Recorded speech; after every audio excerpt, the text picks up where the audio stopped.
முருக பக்தர்கள் அனைவருக்கும் அன்பான வணக்கம். இன்று சூரசம்ஹார திருநாள். திருச்செந்தூர்ல இருந்து இந்த 6வது நாள்ல உங்கள் அனைவரையும் சந்திக்கிறதுல ரொம்ப ரொம்ப சந்தோஷம்.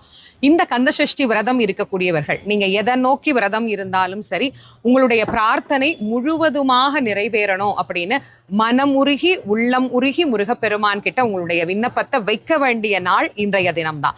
ஒரு நாள் விரதம் இருக்கக்கூடியவர்களும் உங்களுடைய பிரார்த்தனையை இன்னைக்கு முருகப்பெருமான்கிட்ட வைங்க. திருச்செந்தூர் முருகனுடைய கருணையினால உங்களுடைய பிரார்த்தனை அனைத்தும் பரிபூர்ணமா நிறைவேறணும் அப்படின்னு நானும் செந்தில் ஆண்டவரை உள்ளன்போட பிரார்த்தனை பண்ணிக்கிறேன். ஒரு நாள் விரதம் இருக்கிறவங்களும் 7 நாள் விரதம் இருக்கிறவங்களும் சூரன் தலை விழுந்த உடனே கண்டிப்பா குளிக்கணும். குளிச்சுட்டு ஷட்கோண தீபம் ஏற்றி முருகப்பெருமானுக்கு நெய்வேத்தியம் வச்சு வழிபாடு பண்ணுங்க. அதே மாதிரி அந்த நெய்வேத்தியத்தை சாப்பிட்டுட்டு தான் நாம விரதத்தை பூர்த்தி பண்ணணும். 7 நாள் விரதம் இருக்கிறவங்க கூட இன்னைக்கு சுவாமிக்கு நெய்வேத்தியம் பண்ணிட்டு அதை பிரசாதமாக நாம எடுத்துக்கொள்ளலாம்.